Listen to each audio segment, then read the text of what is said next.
So in today's video, we are going to be showcasing the EZA for the STR Rage free-to-play Trunks. His non-EZA form was horrendous, so hopefully this EZA has upgraded him to be at least runnable in a free-to-play environment. So here's what's changed about him. Of course, his stats have increased. I wish his defense stat was a little bit higher, closer to 9,000, above 9,000, but yeah, it's obviously already determined from his non-EZA. For the leader skill is an entrusted will category for 77%, as well as a tech and STR leader for 40%. I don't mind the entrusted will category leader just because free-to-play doesn't have an entrusted will leader as of yet, so I will take that for now. The super attack has changed where it has a medium chance to critical hits, but still no raise defense. He just has the raise attack.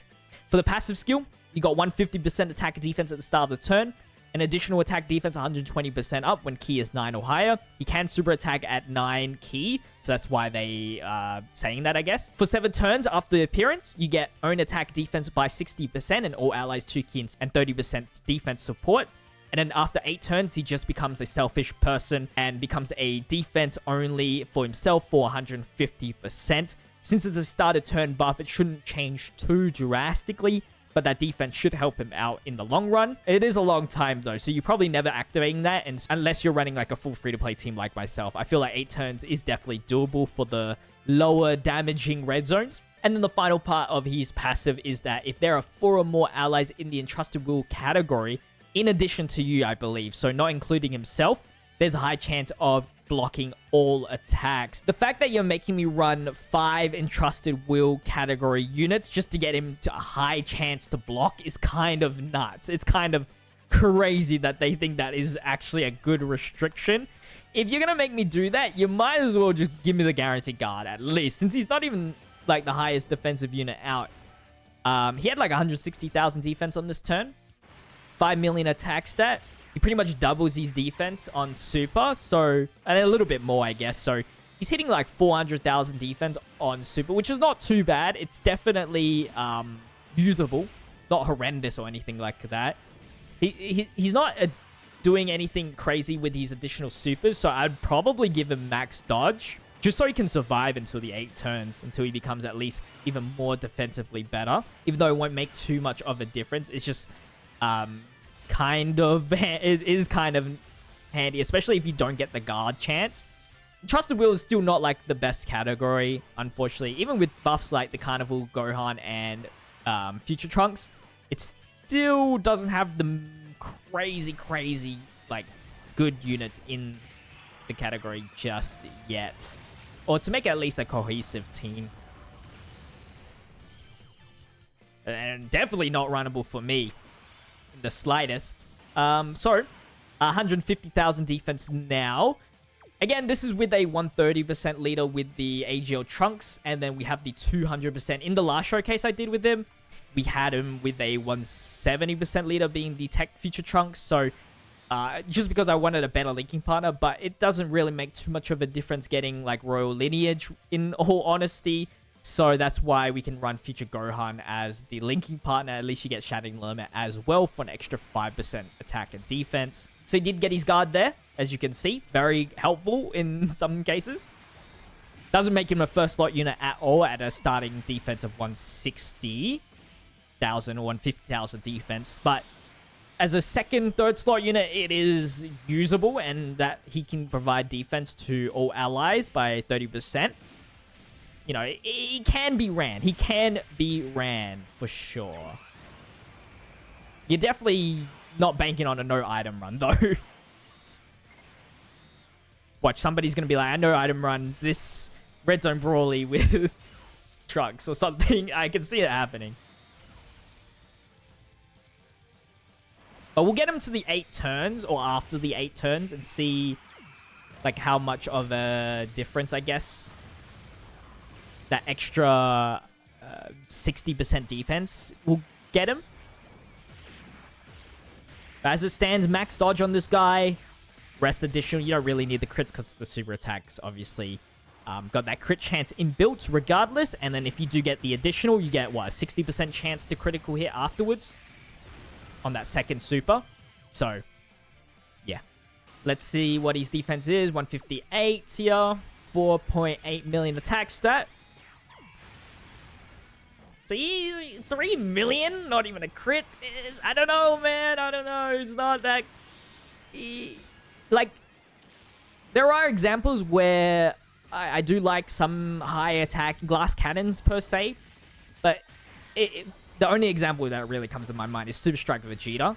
So, Super Strike Vegeta, he hits multiple super attacks. You just give him maximum critical, and he has a nuking capability. So, he can actually hit really hard, and he has good attack links. And that's a unit, in my mind, that I don't mind running because his attack power outweighs his defensive capabilities. But with this Trunks, I feel like the attack is still not there. Or it's there, but it's not great enough to outweigh his maybe lack of defense.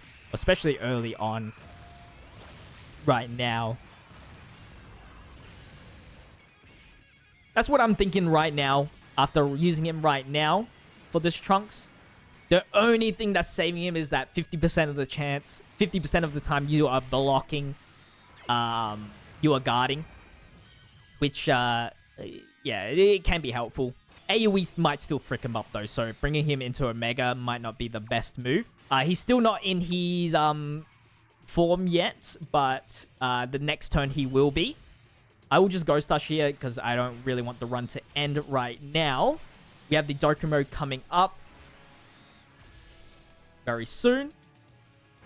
5 million. So this will be probably his highest attack stats for the rest of the battle. I think it's this turn. I think that's how it works. So let's check him out now. 176,000 defense. He only gained like maybe 20,000 max. But it is because we're running this Future Trunks who's not a support yet. But let's use his domain now. So that we can get that 10% attack and defense. Big thing is, what's his attack stat going to be like afterwards? This should help him out a bit more. So 193. Since he's doubling his defense, you're at like 400 and a bit thousand, maybe 450,000, especially if you're running it under double 200% leader. Post super with guard, it can work out.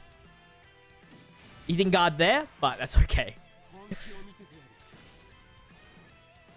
His attack stat is at 4 million, so he's losing about 1 million attack stat after the 8 turns. Let's see what this damage can do. So you guys let me know what you guys think. I mean, you can run him.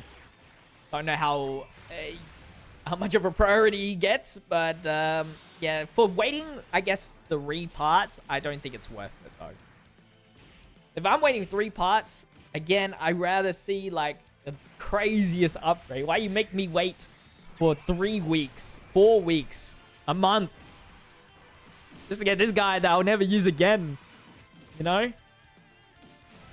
At least when last year in the Metal Cooler, I was like, alright, this is a huge upgrade.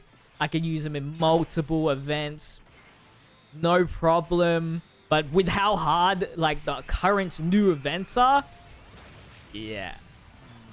It's a no deal for me. It's a no deal for me. We'll give him one more turn here just to see, like, if I got the domain effect up, the, even support at the floating. Let's just see how much he gets. Alright, final turn. I hope you guys did enjoy today's video. You let me know what you guys think. 203,000. So yeah, 450,000-ish defense right there. Let's hope he gets his guard for the final time. He does. So we'll take that as a dub. Hope you guys did enjoy today's video. If you did, make sure to leave a like, comment, and subscribe to the channel with the notification bell on. But that's going to wrap it up for today's video. Stay healthy, stay safe, stay fizzy. Peace out.